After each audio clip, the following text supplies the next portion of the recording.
starting with John Penrose. Thank you, Madam Deputy Speaker. I will try and edit as I go. But today is a great day. To those who say politicians never deliver on their election promises, we can collectively send a blaring foghorn reply, you're wrong. Because today's energy price cap bill is an incredibly rare political unicorn. A pledge that not only has cross-party support, but is also getting done. And as the organiser of the cross-party letter, which in the end gathered an exceptional and unprecedented 213 MP signatures, I want to thank my co-conveners, the MPs for Don Valley and North Ayr and Arran, for their help. And I'd also like to thank every single MP who signed it too, and the government ministers who have listened and brought it forward. Without your help, ladies and gentlemen, we wouldn't be here today. And the Secretary of State has already ably described the problem. A two-tier market where millions of customers are penalised for being loyal, where there are sneaky price hikes, where people who've forgotten to switch or are gouged on super expensive rates they've never agreed to, about customers being taken for granted and taken for a ride. So, it's a great day, Madam Deputy Speaker, but in spite of all that, we still have some pitfalls which we've got to step around. Firstly, as we've heard, it's vital the price cap is temporary. The long-term answer for most people isn't an endless cap. It's making the customer king, putting them in the driving seat so energy provides the same good value and sensible deals which we all take for granted in every other walk of life. I'll happily give it to you. And I pay tribute to all the hard work that he did in ensuring that this bill is brought forward. He makes a very important point there about consumers. Earlier he described consumers behaving in a loyal way. Actually, for a great many of them, it's inertia, particularly the most vulnerable and people on the lowest incomes. And it's how we change behaviours and get better engagement from some of the most vulnerable energy customers, which is going to be key to making this bill work.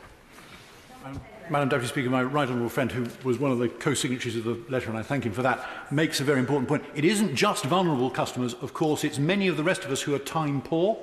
This is a far broader question than just vulnerable customers, although they are a key part of it. But many, many other families have either, because they are loyal or because they just haven't got round to it, haven't switched. We need to persuade them to change their behaviour and change the market to help them do that as well. Because choosing your supplier should be no more complicated than changing your brand of coffee or cornflakes. The big six should have to work a lot harder to attract and keep our business than they do at the moment. And, to be fair, as we've heard, and as I think my right honourable friend was alluding to be fair, the regulator Ofgem has made a start. We have more than 50 new competing firms scrambling to take business off the big six. Smart meters are coming. Switching is slowly getting simpler, quicker, easier and less scary. So, the bill says, rightly, the price cap should die after a couple of years. And quite right, too. But what about the other details? Price caps, as we've heard, are dangerous things, fiendishly difficult to get right. They drive suppliers away if the price is set too low. They gouge customers if it's set too high. So how do we design a cap which doesn't make things worse rather than better?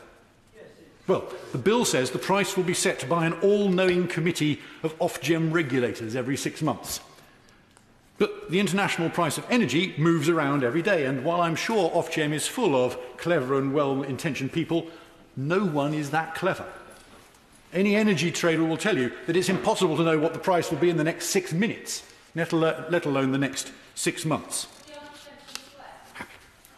The honourable gentleman for giving way, but already there is around 5 million people benefiting from the price cap for those on prepayment meters and those on warm homes discount, and Ofgem are in charge of that. Why can't they be trusted to extend their skill to a wider group of customers? Well, Madam Deputy Speaker, I thank the right honourable lady for giving way. She's one of my co-organisers of the letter, so thank her again for her help with that.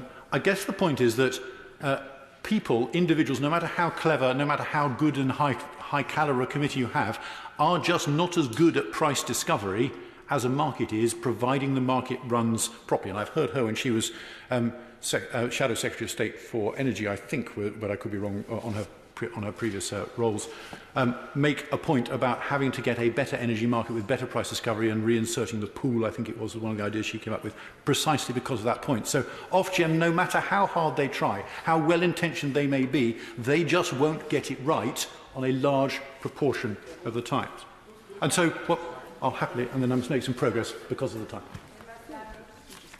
I thank my honourable friend for giving way. He knows a great deal about this issue, but isn't the point that this isn't a price freeze, but a price cap? And those two things are different and do allow a sensible regulator, as the Right Honourable Lady opposite suggested, to set a ceiling rather than set an absolute price. I agree with him that there is a difference between a ceiling and a cap, quite definitely, a freeze and a cap, absolutely right. But I think there are a couple of things which make it nonetheless an extremely risky and dangerous proposition to go down this road. So, for example, what if Ofgem picks a number and the very next day the international price of energy falls? What then? Well, switching customers in the ultra-competitive part of the market would find their prices would drop quickly as energy firms reacted to the news. But Ofgem's capped prices for loyal non-switching customers on default tariffs, which is the example my honourable friend was just talking about, wouldn't move at all for another 6 months until the cap can be reset according to the terms of the bill. So the cap in that situation would be ineffective at protecting the customers it's designed to help. And because it's officially blessed by Ofgem, would embed and legitimise high prices. Things would have got worse rather than better. And it isn't just me who's worried about this, which says it is not certain that customers on a capped default tariff will benefit as market conditions change in future. Both which, and I'll happily give... Very grateful for my friend giving way, and as he knows, I've had some sympathy with the arguments he's putting, but does he recognise that the way the bill is actually drafted enables Ofgem to set the cap by formula, where the formula can relate to wholesale prices and have the flexibility that's required to overcome the problem that he's describing? Well, Madam Deputy Speaker, I wish that I shared my right honourable friend's confidence in Ofgem, because all the discussion so far from ministers, from the guidance around the bill, from indeed people inside Ofgem, is not what he's described. What they are talking about is an absolute cap where they sit in a room and they come up with a number and it stays that way, and then they reset it after 6 months, and that's the way the bill is drafted. If the bill can be amended in a way which allows it to be far more flexible, and that is one of the things which I'm hoping to encourage both members here present and ministers at later stages in the bill to consider, then we might be able to iron out some of these issues. But I do not share his optimism in this regard, but I'll happily hear why it might be worthwhile. But if he looks at clause 2(1)(b), it seems to me perfectly clear on the face of the bill as drafted that Ofgem has to set out how the cap is to be calculated, which positively points them in the direction of a formulaic rather than an absolute position.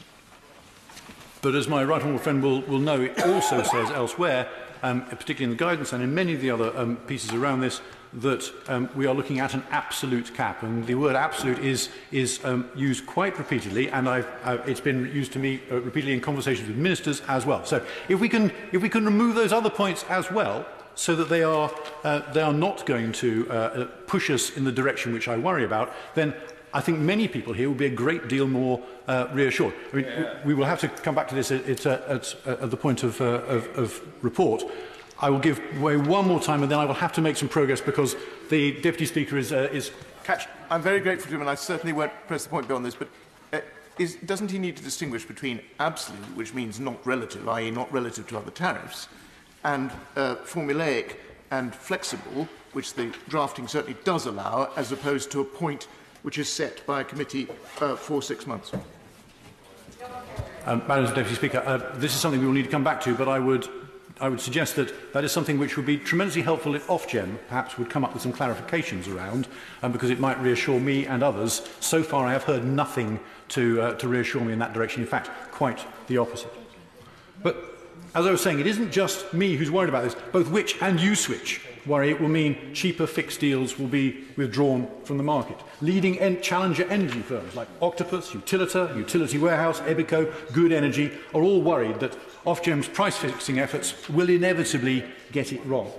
And the lawyers and the lobbyists for the Big Six are licking their lips at the prospect of all those fat fees from legal challenges and persuasive lunches.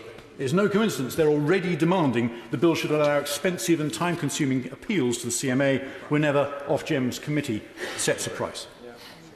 But if all these people think the bill's details create problems, what's the alternative? What needs to change? The thing to remember is that the default tariff prices are just a symptom of a much deeper underlying problem. The moral flaw at the heart of this market, the thing that sticks in your throat, is the markup which loyal customers are charged compared to competitive switching deals. The enormous, unjustified, sneaky price hike the Big Six hit you with without your consent just because you're loyal or simply too busy to switch. Well, that's the unfairness, the burning injustice, the thing that drives customers, our constituents, to write to each and every one of us demanding this must change.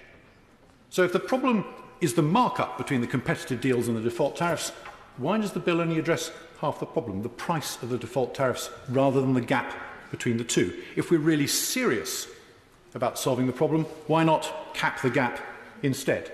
A cap which creates a maximum markup would deal directly with this moral underlying problem, the cause of the rip-off, rather than only half of it. It would mean default tariffs would have to move in tandem with the ultra-competitive, consumer-friendly part of the market. People who took the trouble to switch would still get the best deals, but customers who forgot or didn't want to would get protection too. Capping the gap is future-proof as well. If the international price of energy fell suddenly, as we were discussing earlier, it wouldn't just be the competitive switching deals which would get cheaper, the price of capped tariffs would fall through and you wouldn't have to wait for 6 months for Ofgem's all-knowing committee to meet and change it. So, Madam Deputy Speaker, capping the gap wouldn't dilute or derail the all-important underlying market changes which are going to make energy feel competitive and normal either.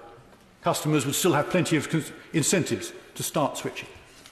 And that is why this bill and its introduction is a great day. That's why I meant it when I said it, because this bill is important even though it is only temporary. It will save millions of customers hundreds of pounds on an essential product.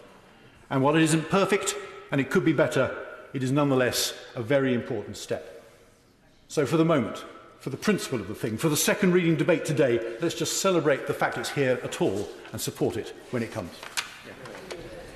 Alan Brown. Thank you, Madam Deputy Speaker, and it's a pleasure to follow the Honourable Member for Weston-super-Mare. He's clearly done a lot of work on this, and it's obviously reveling the fact that the bill's here today.